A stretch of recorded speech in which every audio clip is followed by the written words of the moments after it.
buenos días. Bienvenidos a las primeras noticias de TV Ciudad en esta jornada de viernes 2 de febrero con muchísima actividad. La playa además llena y se va a ir vistiendo de fiesta por la fiesta de Iemanjá. 21 grados es la temperatura en estos momentos en Capital. Y antes de arrancar vamos a repasar el tiempo para las próximas horas según el pronóstico de meteorología. Seguimos inmersos en esta ola de calor, por eso lo reflejan las temperaturas. Hoy la máxima va a ser de 38, la mínima fue de 20. Apenas estamos por encima de la mínima, que era de 20 para esta jornada. 38, como dijimos, la máxima. El cielo estará algo nuboso. ¿Qué pasará mañana sábado, comienzo del fin de semana? 20 y 38, las temperaturas prácticamente calcadas de esta jornada. Seguimos con temperaturas muy altas aquí en Montevideo y en todo el territorio nacional. Se va a templar un poquito el domingo 4 de febrero, donde la mínima va a estar pronosticada en 21 grados y la máxima de 30 grados. El cielo también algo nuboso y nuboso acá en el área metropolitana. Recordarles que tenemos una ola de calor, como le dijimos, que bueno, está afectando todo el territorio nacional. Más adelante vamos a estar diciendo algunos detalles de las recomendaciones, pero sí les decimos que las temperaturas máximas van a estar oscilando entre 34 y 38 grados. En principio hasta el domingo 4, Meteorología lo extendió algunos días más, inclusive hasta el 8 de febrero. En algunas zonas donde se desarrollen lluvias y tormentas aisladas, las temperaturas pueden descender, pero lo harán levemente y de forma temporaria. Así que bueno, las recomendaciones vendrán más adelante en este noticiero. Y seguimos con algunos adelantos que vamos a tener para compartir con ustedes hasta las 9 de la mañana. Ayer habló el presidente de la República, lo hizo largo y tendido y sobre varios temas, pero también se refirió dentro de ellos a lo sucedido en Casa de Galicia. Dijo que no ha habido presión del Poder Ejecutivo sobre los veedores de Casa de Galicia para que cambiaran su informe. El mandatario reclamó que digan ¿quién fue ese testigo? Minutos después, el periodista Eduardo Preve replicó el audio de Fiscalía con un testimonio que involucra a los veedores del Ministerio de Salud Pública, del MSP. También vamos a estar hablando de vivienda porque el ministro de Vivienda, Raúl Lozano, ya tiene en su poder el informe sobre la entrega habitacional por parte de su antecesora, Irene Moreira, que aún tensiona la interna de Cabildo Abierto. Veremos qué dice ese informe. 3 mujeres realizaron una denuncia ante el Ministerio del Interior por presunto abuso de funciones de policías cuando ellas estaban esperando un Uber allí en la zona del Parque Rodó. Fueron detenidas por los efectivos, las pusieron contra la pared, las revisaron y además no le pidieron los documentos. El Instituto Uruguayo de Meteorología, como dijimos, alerta sobre el alto riesgo de exposición a la radiación social ultravioleta, que por estas horas está en su nivel más peligroso. Se recomienda evitar el sol en el horario comprendido entre las 10 y las 16 horas, es decir, hasta las 4 de la tarde, cuidarse del sol que tiene una alta exposición ultravioleta. Sobre las 8:30 de la mañana vamos a estar hablando de educación. ¿Por qué? Porque en estas horas ya se definió el comienzo de las elecciones de horas docentes, docencia directa. Esto, según el sindicato de docentes, puede llegar a afectar incluso el comienzo de clases porque hacía muchísimos años, casi 30 años, que no se registraba una demora de este tipo en la elección de horas docentes en secundaria, que además se superpone con la UTU. Este tema vamos a estar hablando con la dirigente de ADES Montevideo, Camila Menchaca, sobre las 8:30 de la mañana. Y ahora es momento de abrir la ventana hacia las calles de Montevideo para, con datos del Centro de Gestión de Movilidad, saber por dónde circular y por dónde no. @IMTránsito, @MBD Transporte, para saber en tiempo real por dónde no circular, sobre todo donde hay semáforos que puedan estar fuera de funcionamiento. Les decimos que María de Orticoechea entre Cristóbal Cayetano de Herrera y el CIES de María va a estar interrumpida la circulación hasta el 10 de febrero. Mallorca, entre Pirán y Plazuela Mallorca, desde las 7 de la mañana por trabajos de UTE. José de la Terra, entre Libres y Marcelino Bertelot, hasta las 10 de la mañana no se va a poder circular por trabajos de poda allí en el lugar. Ciudad de Bahía Blanca, entre Presidente Lorenzo Valle y Avelino Miranda, también hasta las 10 de la mañana. Y voy una más, Pérez y Curis, entre Aparicio Saravia y Torremolinos, no se va a poder circular hasta las 12:30 por trabajos de UTE. hermosa la imagen de la Rambla allí con ese sol todavía relativamente fresco a esta hora, si decimos fresco, 21 grados. Comenzamos con el desarrollo informativo y les decimos que el presidente Luis Lacalle Pou, como dijimos, habló de varios temas y dijo que hasta donde él sabe, hasta donde él tiene conocimiento, no hubo presión de parte del Poder Ejecutivo para que los veedores que participaron en el proceso de cierre de Casa de Galicia cambiaran el informe que habían hecho. Sí, lo leí. Estaría bueno que diga quién. A mí me gustaría saber quién fue que presionó. Porque tirar así al voleo es un bollo. Que diga quién. Porque, perdón. Porque si realmente es así, esa persona tiene que ser sancionada o lo que sea. Que alguien me diga quién. Poder Ejecutivo. Así cualquiera. Si yo digo los periodistas presionaron para que yo diga tal cosa, no, ustedes van a decir, no, mira, fue el de tal canal o el de tal medio. Cuando se hace una acusación, está bueno o es necesario decir fulano de tal. Y ahí que se hagan cargo. Hasta donde llega a mi conocimiento, no la hubo. Y fue muy discutido este tema cuando el ministro de las Salinas, con la ministra Rando, y siempre fueron conceptos y criterios objetivos tratando de que esa institución se sostenga. Porque es una institución que tiene muchísimos afiliados y bueno, nosotros queremos saber a quién se está señalando. Cuando se señala con el dedo hay que decir esta persona. Y luego de las declaraciones del presidente de la República, Luis Lacalle Pou, el periodista Eduardo Preve publicó en la red social Twitter X ahora quién fue esa persona y que fue el abogado Martín Reyes, tío del director de comunicación de Presidencia, Aparicio Ponce de León, quien afirmó que el presidente de la Junasa presionó a los veedores del Ministerio de Salud Pública para cambiar el informe de la exmutualista Casa de Galicia. Reyes declaró en Fiscalía como testigo calificado en el proceso de cierre de esta mutualista. Pero yo con Fraschini, más que nada, mi relación fue con posterioridad a cuando ya la estaban por liquidar. Bien. Ahí fue más que nada mi relación con Fraschini. Perfecto. Y después usted tuvo algún diálogo con Fraschini sobre cómo fue la entrega de la documentación que hizo a Junasa. Sí, la entregó y le pidieron que cambiara el informe. Sí, eso lo dijo Fraschini. Dijo, yo presenté un informe y pidieron que lo cambiara. Lo tenían arrinconado. Por eso no le dieron el crédito. Creo que Fraschini había manifestado. Sí, había manifestado. Sí. ¿Le dijo quién que lo cambiara? ¿Le dio algún detalle de eso? ¿Qué persona? No quiero hablar de más, pero creo que un nombre complejo, González algo, creo que era algo, pero sinceramente no. González Machado. Creo que era González Machado. El Fraschini estaba indignado. Y seguimos en otros temas. El Ministerio de Vivienda y Ordenamiento Territorial terminó la investigación administrativa sobre 14 asignaciones de viviendas hechas en el periodo de Irene Moreira, actual senadora, que fueron cuestionadas por presunto clientelismo. MB Noticias averiguó que el ministro Raúl Lozano accedió al documento y que antes de hacerlo público evaluará si amerita algún tipo de acción.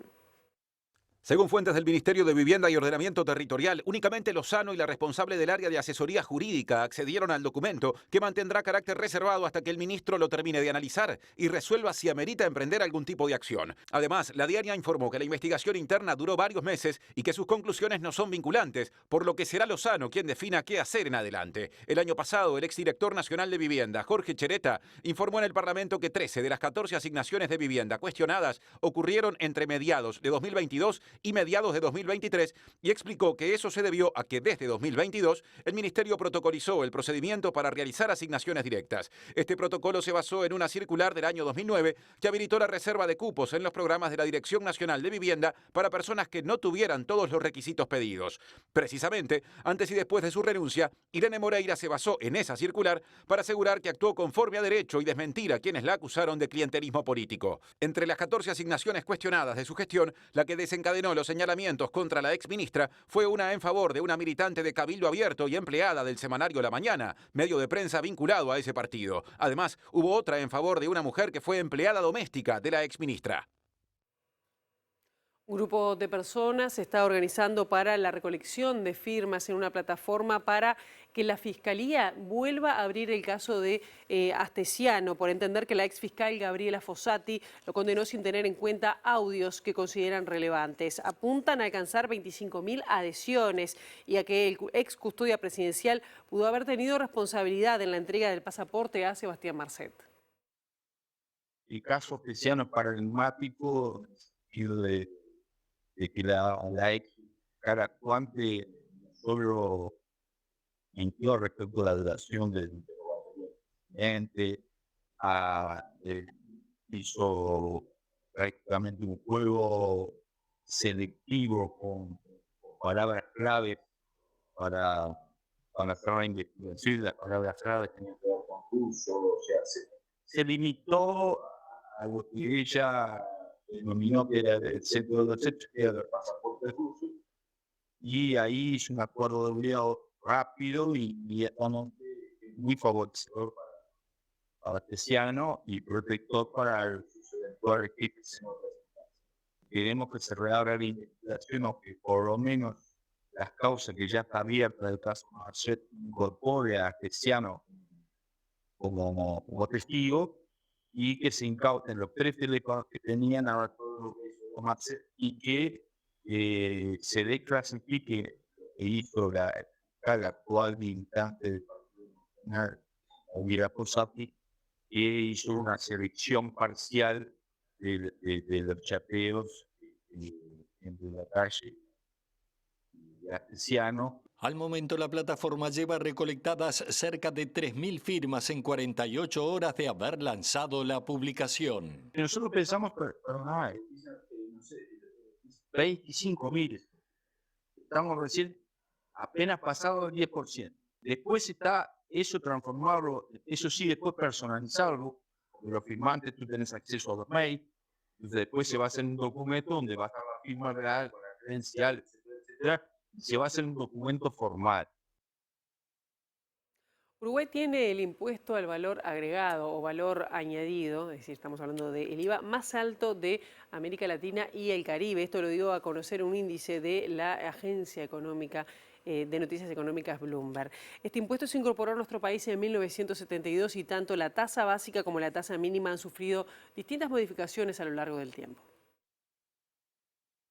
Un informe de la agencia Bloomberg explica que el IVA es uno de los que genera mayores ingresos y por eso subirlo suele ser la solución para los gobiernos que precisan mayor recaudación. El informe pone el acento en Ecuador, que con una economía dolarizada y en crisis tiene un IVA de 12% y su presidente Daniel Noboa impulsa una reforma que lo lleve hasta el 15%. El ranking regional lo encabeza Panamá con un IVA de 7%, Paraguay con 10%, Ecuador y Guatemala con 12% y El Salvador, Costa Rica y Honduras con 13%. La tabla se completa entre otros con México, Brasil, Perú y Chile con valores entre 16 y 19% y lo cierran Argentina con 21% y Uruguay con 22%. En un año electoral, la oposición del Frente Amplio anunció que si gana impulsará una reforma tributaria complementaria a la de 2006, que entre otras bajó el IVA por primera vez en la historia. Creado en 1950 en Francia, Brasil y Colombia, lo trajeron a la región en los años 1960, mientras que Uruguay en 1972 fue el tercero con Jorge Pacheco Areco en la presidencia y una tasa básica de 14%. La dictadura lo subió 2 veces, en 1980 a 18 y en 1982 a 20. Julio María Sanguinetti le sumó un punto en cada presidencia, Luis Alberto Lacalle otro en 1990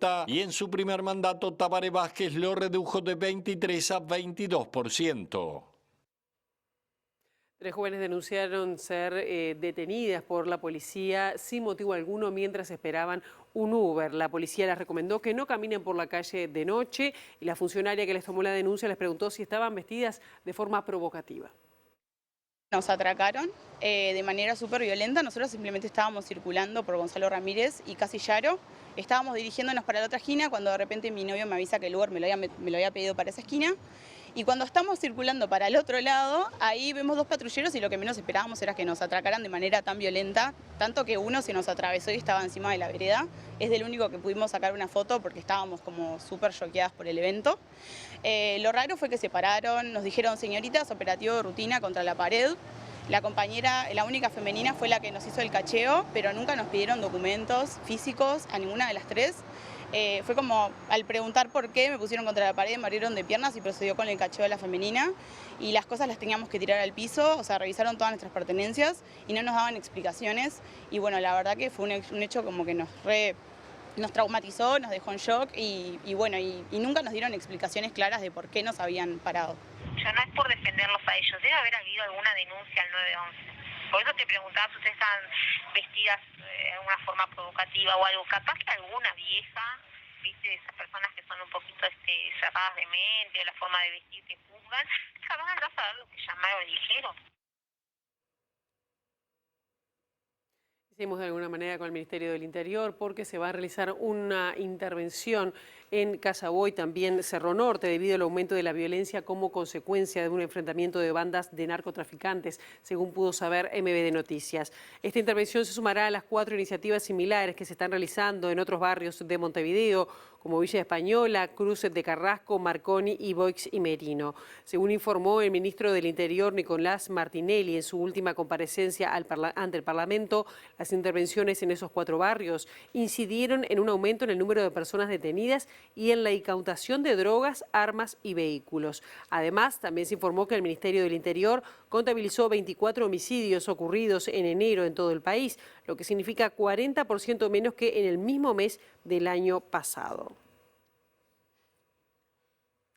El sociólogo Víctor González, integrante del Grupo de Comprensión y Prevención de Conducta Suicida, cuestionó la exactitud de las estadísticas sobre suicidio en efectivos policiales que se ha difundido en las últimas horas. Además, expresó que la construcción de estadísticas se ve dificultada por la falta de acceso a la información. Construir una tasa de suicidios de policías y compararlo con la población general es una forma incorrecta. También es incorrecto hablar de cuando nosotros decimos pasamos de 15 suicidios de policías a 25, decir creció un 50%, pues estamos hablando de valores pequeños. Entonces, en realidad lo que se ve es una estabilidad en el problema, que es preocupante también. Las cifras responden a una problemática mundial relacionada con la prevalencia de suicidios en la población masculina. El suicidio a nivel internacional es un problema de masculinidad. Digo, es una de las variables que puede llegar a explicar el problema en forma importante. A nivel internacional, 80% más o menos, según qué país, los suicidios son de hombres. El sociólogo remarca que la comparación de las tasas se está realizando de forma incorrecta. Vuelvo a recalcar el tema de la construcción de una tasa de policías y compararlo eso con la población en general. Estamos comparando cosas diferentes. No tenemos en cuenta los pesos que hay por ejemplo, el suicidio por edad y por sexo. Son cantidad de detalles que hacen que ese indicador no sea correcto para comparar. Actualmente no estamos accediendo, por ejemplo, a cierta información. La falta de acceso a la información responde a cambios institucionales dentro de los organismos del Estado, mismos cambios que provocaron la salida de ACE del Grupo de Comprensión y Prevención de la Conducta Suicida. Y más temprano, al comienzo de este informativo, hablamos de la ola de calor que está vigente desde el 1 de febrero. Ahora esta ola de calor que afecta a gran parte del territorio nacional, centro, sur y litoral, se va a extender hasta el 8 o 9 de febrero, según indicó INUMED. Les decimos también que se prevé esta situación se va a mantener pese a un leve descenso de temperatura el próximo domingo en la zona sur del país. Tenemos el aviso que inició hoy primero hasta el día 4, porque lo que estamos analizando es que el 4, un frente de escasa actividad, va a afectar el país, sobre todo el sur y el este, va a rotar el viento al sureste y va a descender ligeramente la temperatura en la franja costera, ¿no? Eso es un alivio para los que estamos en el sur y en el este, no así para el interior del país, que va a seguir padeciendo el incremento de la temperatura. Pero después vuelve a subir, ya el lunes vuelve a incrementar la temperatura en el sur y el este del país, por lo cual ese descenso es muy temporal, de menos de 24 horas, pero este primer aviso que va del 1 hasta el 4, el día de mañana 2 vamos a estar actualizándolo en la mañana y posiblemente lo vayamos a extender no solamente en el tiempo hasta el 8 o 9, o es decir, ese fin de semana previo al carnaval, al feriado de carnaval, sino también que va a cubrir otro departamento del norte, del centro y del este. Santayana dijo que el cuidado más importante es la hidratación y no exponerse al sol en lo posible de 10 a 16 horas. Sumó cuidar a mascotas que también sufren el calor. Destacó además que la ola de calor aumenta el riesgo de incendios en los próximos días, por lo que es importante tener más cuidados en ese sentido. Justamente recién estaba mencionando a las mascotas. El médico veterinario Federico Machín hizo algunas recomendaciones respecto al cuidado que hay que tener con los animales. Y vean ustedes, porque recomendó no esquilar a perros que tienen el pelaje largo y tener particular atención a las razas que tienen el hocico chato. Aplicar el sentido común de no sacar el perro a pasear o a caminar al mediodía o cuando está la temperatura más alta. La disposición de agua fresca, constante, todo el día. Y bueno, y después particular cuidado con algunas razas, en particular de los perros, bueno, también los gatos, pero en particular los perros, que son los braquicéfalos, los bulldogs inglés, los pug o carlinos, porque tienen ciertas particularidades anatómicas y fisiológicas que condicionan un poco su ventilación normal, el jadeo particularmente, que es el radiador por la cual los perros disipan y termorregulan su temperatura corporal. Machín se refirió a la importancia del pelaje en estas jornadas de calor. Porque el pelo en realidad es un aislante natural. Entre la piel y la capa del pelo, y particularmente esas razas que no tienen un solo tipo de pelo, se genera una capa de aire entre la superficie del pelo y la superficie de la piel, que lo que hace es generar una capa de aire aislante. Entonces, cuando estas razas son esquiladas, se expone a la piel a las altas temperaturas, lo que hace que sea más probable de que el animal sufra más calor que teniendo el pelo. Ante jadeos continuos de los animales y aumento de la temperatura corporal, el médico recomienda llevar un animal a un área fresca, humedecerlo, puede ser con toallas húmedas o con agua no fría, no agua helada, sino agua relativamente natural, a temperatura ambiente, y poner una fuente de ventilación, un ventilador. Cuidar a los humanos, cuidar a los animales. Ustedes saben que además Inumet y la Facultad de Ingeniería de la UDELAR desarrollaron un visualizador que mide el índice de radiación ultravioleta, que puede consultarse desde esta jornada en las páginas web de ambas instituciones. Se solicita prestar atención especial al horario comprendido entre las 10 de la mañana y las 4 de la tarde, que es el periodo de mayor radiación ultravioleta.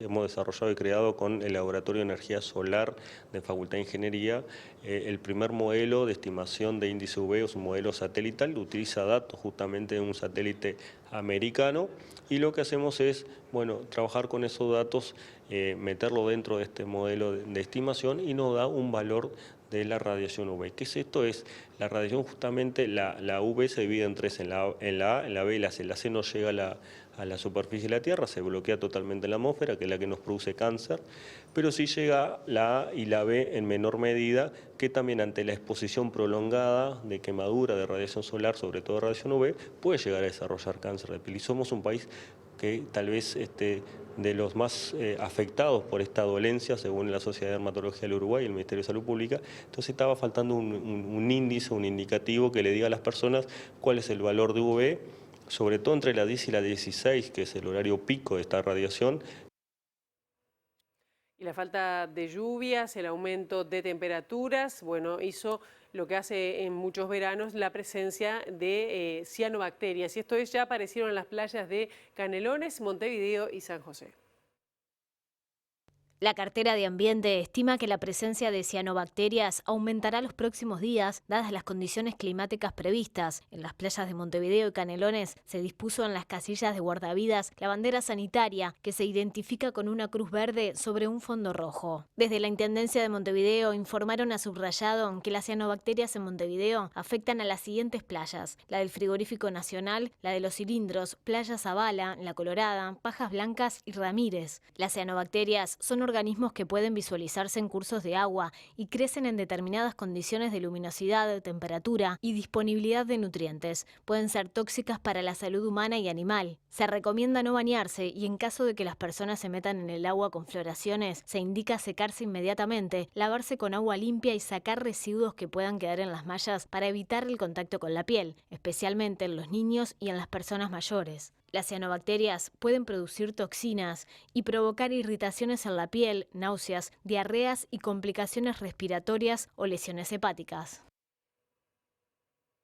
El senador del Frente Amplio, José Núñez, criticó la decisión del Poder Ejecutivo de ajustar el suplemento solidario de las pasividades por el índice de precios de consumo y no por el índice medio de salarios. El suplemento, que es una de las novedades de la reforma del sistema previsional y complementa a las pasividades más bajas, pierde más de 3 puntos porcentuales al ser ajustado por un índice y no por el otro. Cuando se discutió la reforma del sistema de jubilaciones y pensiones, se incluyó este suplemento solidario y desde la bancada del Frente Amplio dijimos, es una buena idea, pero se prevé un mecanismo de ajuste del valor del suplemento solidario, el índice de precios al consumo, el IPC, la inflación, que va a llevar a que su impacto se licúe, porque mientras las jubilaciones se ajustan por el índice medio de salarios, al ajustarse por el IPC, el suplemento solidario, iba a perder impacto. Ahora, en el 2023, el IPC es de un 4,96% y el índice medio de salarios va a estar por encima del 8,39%. Y el Poder Ejecutivo elige ajustar el suplemento solidario por el índice más bajo. Es una decisión política del gobierno y se hace una vez por año. O sea, esto es un decreto que creo que está fechado el 10 de enero, firmado por el presidente de la República y otros ministros. O sea que es una vez por año que se reajusta el valor del suplemento solidario. Y bueno, veremos en el próximo mes de enero qué decisión toma el Poder Ejecutivo. O sea que esta pérdida que se ocasiona ahora no se revierte. Uno habla de 3 puntos porcentuales, pero cuando lo vemos en cara, bueno, vamos a ver cuál es la repercusión o el impacto que tiene. Ya le damos la bienvenida con la ampliación de esta información a Julieta Núñez Tomás. Julieta, muy buenos días, ¿cómo estás? ¿Cómo estás, Pilar? Muy buenos días. Así es, como tú mencionabas, se fijó el aumento definitivo de las jubilaciones en 8,68%. Esto tiene una diferencia con lo que se había fijado provisoriamente en enero, que eran 8,39%. En marzo, con los haberes de febrero, se cobrará el retroactivo y la diferencia teniendo en cuenta este aumento. Estamos recibiendo esta mañana a Estela Ovelar de la Organización Nacional de Asociaciones de Jubilados y Pensionistas del Uruguay. Te agradecemos, Estela, por estos minutos. Queremos saber, obviamente, la opinión de la ONAJPU en vísperas de este aumento que se cobrará ahora el mes que viene. Buenos días, un gusto en recibirlos. Bueno, nosotros cuando los aumentos se otorgan, estamos, digamos, bienvenidos sean los aumentos que se otorgan. Sucede que si bien se ha otorgado este aumento con el ajuste general, como tú bien lo dijiste, nosotros seguimos insistiendo que en base a las jubilaciones mínimas, que se les descontó el adelanto del 3% otorgado el año pasado, aún así no hay recuperación. En primer lugar, porque lo que se pierde de poder adquisitivo en años anteriores no se recupera, ¿verdad? Si una persona no puede atenderse en salud, no puede satisfacer sus necesidades básicas en un año, al año siguiente no recupera lo que ha perdido. ¿Qué lleva esto además? Y nos gustaría, estamos elaborando un documento que después lo vamos a hablar con los futuros presidenciables, porque hubo una forma de cambiar también digamos, estos aumentos que se otorgan. Se daban por el IPC, por el índice de precios al consumo, y en el año 2021 pasa al índice medio de salarios. El propio ministro nos ha dicho en varias oportunidades que en el año 2021, debido a la pandemia, el índice medio de salario, los trabajadores perdieron poder adquisitivo. Los aumentos de jubilados y pensionistas van de la mano de los aumentos de los trabajadores. Si a ustedes, los trabajadores, en los consejos de salario les va bien, a los jubilados y pensionistas nos va mejor. Entonces, esa forma de cambiar la medición de la base de prestaciones y contribuciones, que es la unidad que mide los aumentos y otros beneficios que se otorgan en las prestaciones, ha hecho, digamos, que esa jubilación mínima quede congelada, teniendo en cuenta, además, que esos adelantos otorgados a cuenta después se descuentan con el ajuste de cada enero. Entonces, son cosas que tenemos que seguir discutiendo. Hoy la base de prestaciones y contribuciones continúa estando en 3.05, al igual que lo que estaba en el 2019. Estas son las cosas que insistimos que hacen que no haya, ¿verdad?, recuperación en cuanto al poder adquisitivo de nuestros jubilados y pensionistas. ¿Cómo afecta este aumento a las diferencias entre jubilaciones mínimas y las más altas, que es un tema de discusión constante, Ona? Justamente las jubilaciones más altas, como tú bien los dijiste, van a tener un incremento mayor, ya que a las jubilaciones mínimas se les va a descontar ese 3% dado a cuenta que evidentemente ya se gastó. ¿Qué pasa? ¿Por qué las jubilaciones mínimas están en lo que están? Porque durante 14 años se daba un incremento en el mes de julio que después no se descontaba con el ajuste de enero, porque si no, hoy esas jubilaciones mínimas estarían en 9.500 pesos. ¿Qué insistimos con esto? Que la base de prestaciones y contribuciones debería de mantenerse el aumento por el índice de precios al consumo, porque hasta la fecha ha sido mayor el índice de precios al consumo que los salarios de los trabajadores. Muchas gracias, Estela.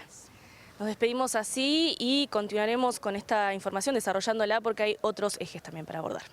Bien, muchísimas gracias, Julieta. Volveremos contigo, entonces, si la información así lo amerita. Y nosotros hacemos una brevísima pausa. A la vuelta de la misma vamos a estar recibiendo a Camila Menchaca, dirigente de ADES Montevideo.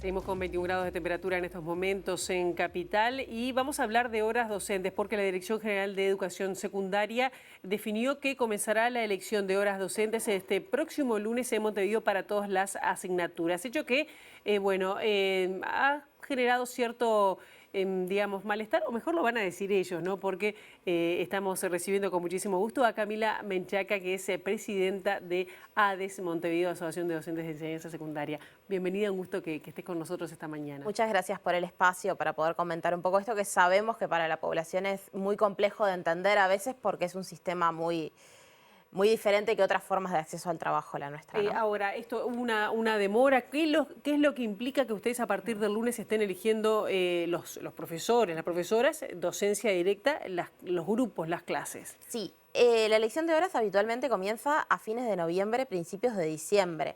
Realmente estábamos conversando con compañeros que hace más tiempo que trabajan en secundaria. Desde el año 97, 96, no sucedía que estuviéramos a 1 de febrero y ningún docente de aula hubiese elegido horas. Y eso nos parece que es grave porque en realidad lo que hace es comprimir un proceso de elección de horas y hacer que se demoren el resto de la elección de horas. Nosotros todos los años, para poder acceder a nuestro trabajo, tenemos que presentarnos y sobre el total de grupos que hay, elegimos la cantidad que podemos elegir, 20 horas, 30, depende de la asignatura. Entonces, si los efectivos grado 7 comienzan ahora el 5 de febrero, lo que sucede es que luego de los efectivos tienen que elegir los practicantes, después de los practicantes, los interinos, que son aquellos que todavía no han podido concursar, egresados o no egresados. Entonces todo ese proceso que va demorando, porque es por rondas y en orden, se demora. Esto de que se demore genera un montón de complejidades a la hora de nuestro acceso a la fuente de trabajo. Yo soy personalmente interina, soy egresada. La elección de horas de historia, que es mi asignatura de efectivos, termina el 14. Después de eso tiene que haber una ronda de elección de docencia indirecta, después los practicantes, después recién iría yo. ¿Cuándo? Llegamos a marzo, parece que puede haber, digamos, problemas para el comienzo de clases, que haya clases que no tengan docente. ¿Eso puede pasar? Esa es justamente nuestra preocupación. Por un lado, si nosotros los interinos no llegamos a elegir horas antes del 1 de marzo, esos días de marzo que no elegimos horas, no los cobramos. Y eso es un problema, evidentemente, para nosotros como trabajadores, pero además, si nosotros no elegimos horas antes del 1 de marzo, significa que el 4 de marzo, cuando supuestamente comienzan las clases, por lo menos en 7º año dijeron que iba a ser escalonado, no van a haber suficientes docentes para atender cada una de las asignaturas, ¿no? Estamos hablando de que cerca del 40% de los docentes de secundaria somos interinos. Hay asignaturas que se basan sobre todo en los docentes interinos para poder tener cantidad de docentes suficientes para todos los grupos del país. Entonces, si nosotros atrasamos nuestra elección de horas, esos grupos van a quedar sin docente. Y nosotros no vamos a tener trabajo, no vamos a tener salario. Entonces ahí hay una contraposición compleja que además se dificulta todavía más porque el proceso de armado de horarios bueno, a primera y segunda tenés historia, a tercera y cuarta tenés geografía, lo hacen los secretarios, es un proceso que demora tiempo porque es en función de que van llegando los docentes y las posibilidades que el docente tiene de trabajo. Porque, como todos saben, nosotros somos multiempleados, trabajamos en secundaria, en UTU, en algún privado y no se puede solapar, no podemos estar en 2 lugares al mismo tiempo. Claro, ¿y qué pasa? ¿Solo está pasando esto en secundaria o también se complica la situación, por ejemplo, en UTU? Se complica la situación también en UTU. En realidad había un acuerdo histórico de que primero eligiera formación docente, luego secundaria, luego UTU, para evitar algunas dificultades. En este caso, la UTU publicó sus calendarios antes que secundaria. Secundaria no revisó los calendarios de UTU a la hora de presentar los suyos. Se solapan las elecciones de horas, es decir, que son prácticamente al mismo tiempo, lo que nos genera... Se superpone. Exacto, se superponen. Entonces, nos va a pasar en algunas asignaturas y en algunos grados que los docentes van a tener que estar en la ITS de la UTU eligiendo horas presencialmente y conectados al Zoom de secundaria para elegir horas de secundaria. En una situación que claramente es caótica porque estamos hablando de nuestro acceso al trabajo y no tener las condiciones mínimas para sentarnos y ver qué es lo que podemos elegir y de la mejor manera posible. ¿A qué atribuyen esto? ¿Por qué puede pasar de esta manera? Para nosotros lo que hubo es una enorme irresponsabilidad por parte de las autoridades que no generaron garantías para el proceso de elección de horas. Primero, cuando eliminan los espacios bipartitos donde se trabaja este tema para generar la mayor transparencia y que todos tengamos condiciones efectivamente estables de acceso al trabajo, ¿no? Con garantía a través de los sindicatos, pero también en que el año pasado se hicieron una serie de llamados de actualización para el profesor que tiene la biblioteca, para el profesor orientador pedagógico, para los profesores referentes de sexualidad, que como los hicieron muy tarde en el tiempo, el proceso de publicación de las listas llegó a diciembre, la lista después de publicada se tiene que revisar, tenían muchísimos errores, hubo que hacer muchas revisiones, correcciones, entonces esas elecciones de horas que son antes que las de aula, terminaron recién hoy. Claro. Terminan hoy, ayer, porque son las últimas de docencia indirecta que elige antes que las docentes de aula. ¿Es posible mitigar esta situación que ustedes están planteando, de que se acelere, digamos, la elección de horas y que se llegue al 4 de marzo con todos los grupos? El problema de acelerar la elección de horas es que sea con términos de garantías. O sea, acelerar la elección de horas no generando la transparencia suficiente ni las garantías para el proceso de elección de horas no es lo correcto. Entonces, nosotros lo que le planteamos a secundaria es la pregunta de qué condiciones van a establecer ellos para que hayan veedores sindicales efectivamente en la elección de horas, que podamos asegurar que algunos errores que se dan todos los años, que hacen que se anule la selección de horas, bueno, podamos tratar de estar viendo eso en el momento, poder revisar esas situaciones, algo que se hacía antes, que bueno, que ahora no se hace. Entonces, de repente llegan las denuncias, a los 2 días secundaria resuelve, se echa para atrás toda una elección de horas o se emparcha una situación sin generar, vulnerando derechos, básicamente. Claro, ¿cuántos docentes están en esta situación? Porque es buena parte del territorio nacional. ¿Cuál es la masa y cuáles son los grupos que pueden estar afectados? Todos los docentes, hoy empieza a elegir, creo que en el departamento de Tacuarembó, el resto elegimos a partir del lunes, desde el grado 7 efectivo de todas las asignaturas. Esto es algo que realmente no tiene precedentes.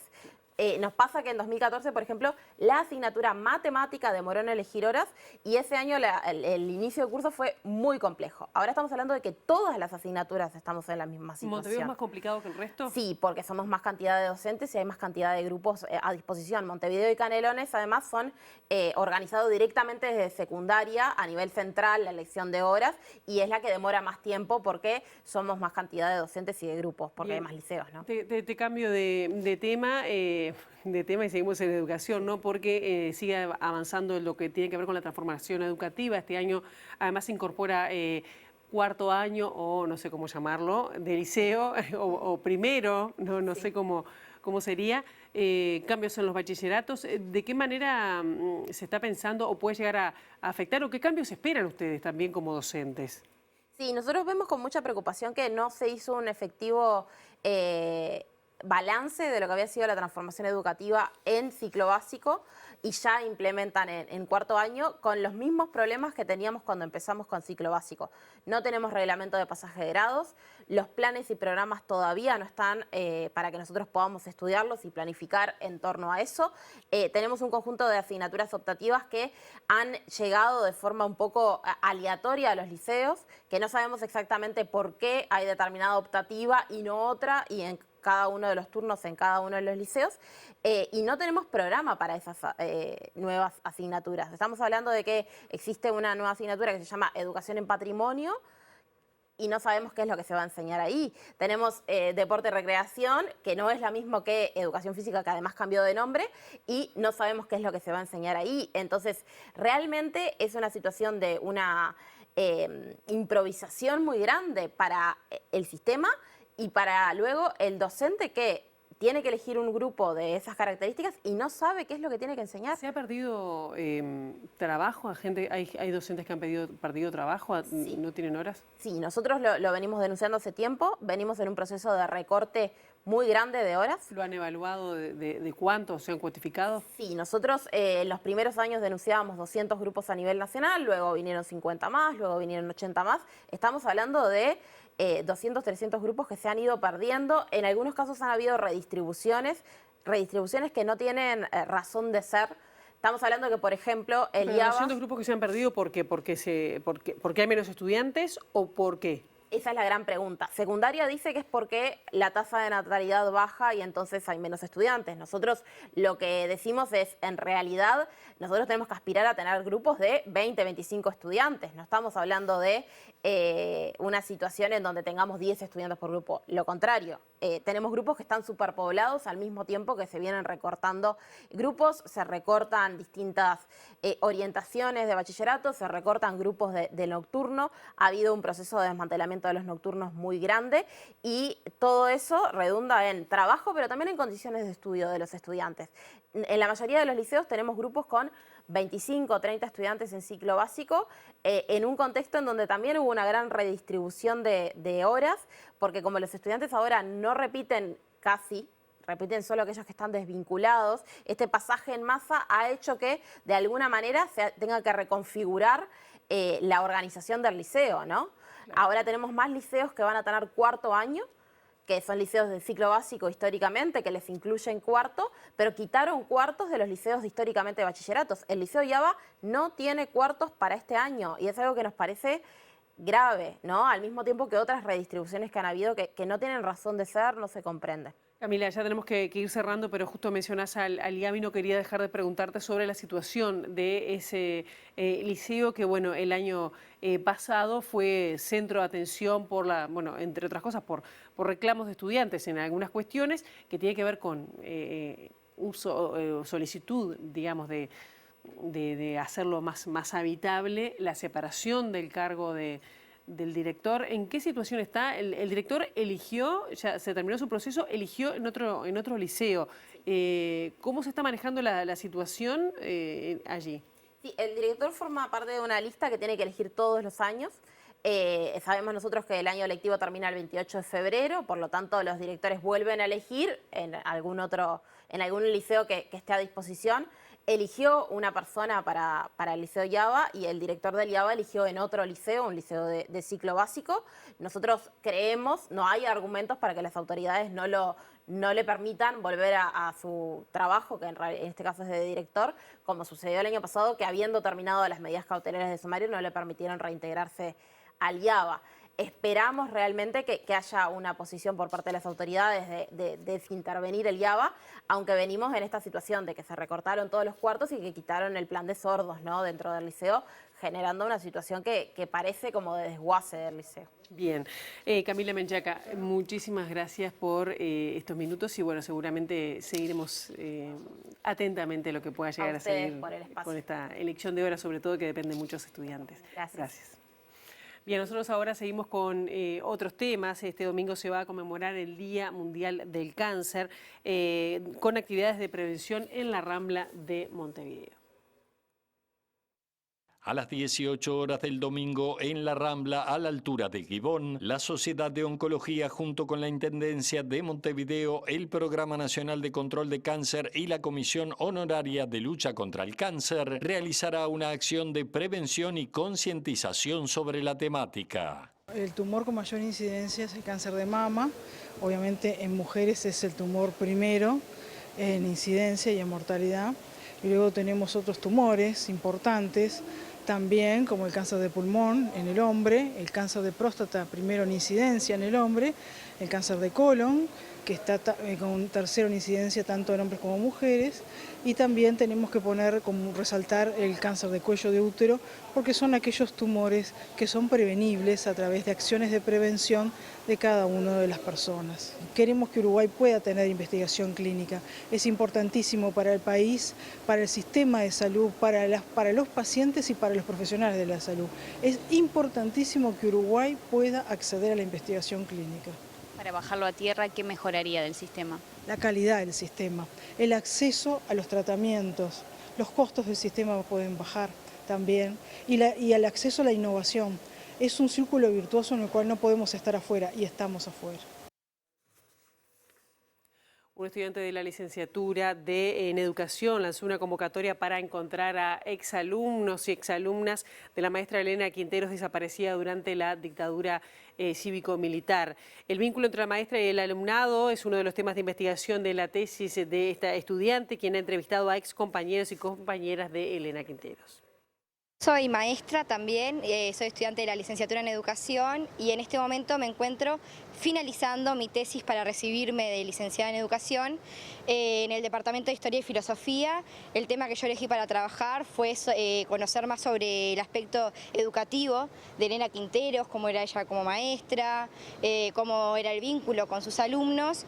Y entonces ahora, para poder finalizarla, necesito encontrar exalumnos o maestras que hayan trabajado con ella para poder entrevistarlos para terminar el trabajo. ¿Qué te han contado de su vida? Mis preguntas sobre todo se vincularon a cómo era ella con relación al educativo, con la vocación y bueno, me han contado también siempre va mucho a la militancia, lo que hacían como militantes porque era de donde la conocían y tampoco en un momento en el que se hablara mucho de compartir lo que hacías en la escuela, pero por suerte también he logrado ir a archivos, leer los libros diarios de las escuelas donde también hay información muy interesante, pero la tesis todavía no está terminada.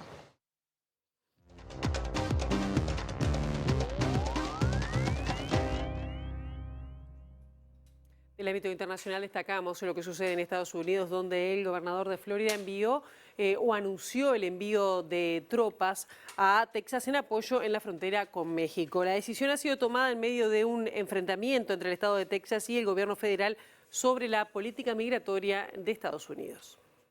El estado de la Florida enviará hasta 1 millar de efectivos de la Guardia Nacional en apoyo a Texas para asegurar la frontera con México, según el gobernador republicano Ron DeSantis, quien agregó que se enviarán también efectivos de la Guardia Estatal de la Florida, siendo la primera vez que esta fuerza se despliega fuera del estado. DeSantis criticó al presidente Joe Biden por no ser capaz de hacer su trabajo cuando tiene todas las facultades para cerrar la frontera ante la afluencia de migrantes indocumentados, según argumentó al dar su apoyo al gobernador de Texas, Texas, Greg Abbott, quien acusa a Biden de fomentar la inmigración ilegal y se acoge al derecho de su estado a la autodefensa contra la invasión. La semana pasada, la Corte Suprema de Estados Unidos falló a favor del gobierno federal para que pueda retirar el alambre de espinas colocado por Abbott para frenar la migración, lo que ha llevado a Texas a un enfrentamiento con Washington y en el que ha recibido el apoyo de más de una veintena de estados, la mitad de los cuales ha mandado refuerzos para ayudar a tratar la crisis migratoria en la frontera. Las medidas impuestas han alentado a grupos de vigilantes privados a patrullar la zona atemorizando a las comunidades, según denunciaron este jueves activistas que se declararon en estado de alerta y resistencia al explicar la tensión que vive la zona a 5 semanas de que entre en vigor una ley que otorga a las autoridades estatales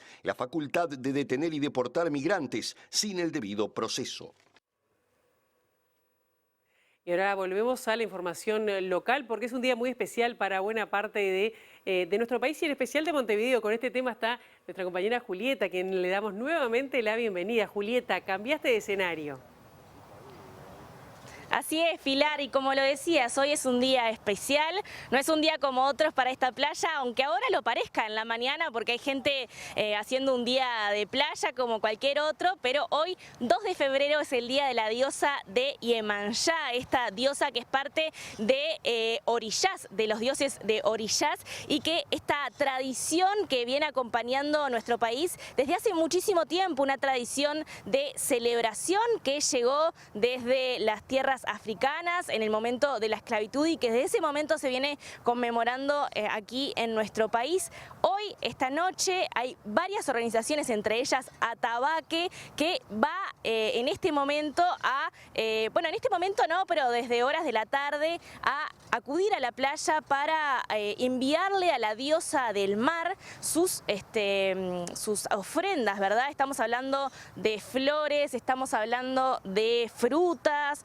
hablamos también de cuestiones que tienen que ver con el maquillaje, el cuidado personal. Todo eso va a estar en la tarde de hoy siendo entregado por parte de esta religión hacia la diosa del mar. Y les comento que obviamente esto requiere un trabajo importante de limpieza luego de estos momentos en los que se brinda todas estas ofrendas a la diosa de Iemanjá, y la Intendencia de Montevideo ya de alguna manera dispuso cuáles van a ser las acciones vinculadas a la limpieza en las playas de Montevideo. Lo que informó la Intendencia de Montevideo es que el sábado 3 de febrero, a partir de la hora 5:30 de la mañana, se realizará un operativo especial de limpieza en las playas de Montevideo. Se comenzarán las tareas de limpieza y recolección de residuos en la mañana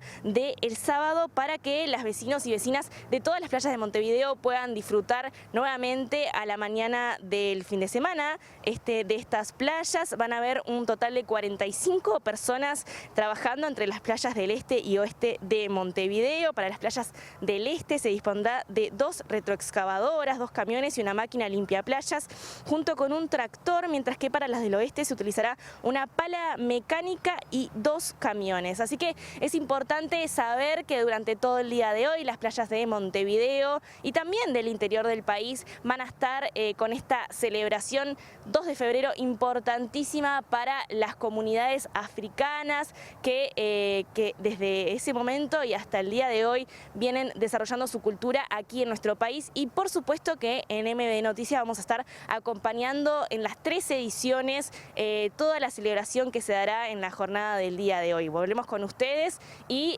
bueno, quédense atentos porque, como les decía, en la edición mediodía y edición central vamos a seguir acompañando a las organizaciones que van a venir a la playa. Muchísimas gracias, Julieta. Así haremos, ¿no?, en las 13 ediciones, como tú decías. Nosotros llegamos hasta aquí, hasta el final de esta primera edición, que en compañía de Ciudad Viva. Y bueno, nosotros volvemos mañana el lunes, ¿qué les parece? A partir de las 8 de la mañana. La actualización informativa 13:30, 19.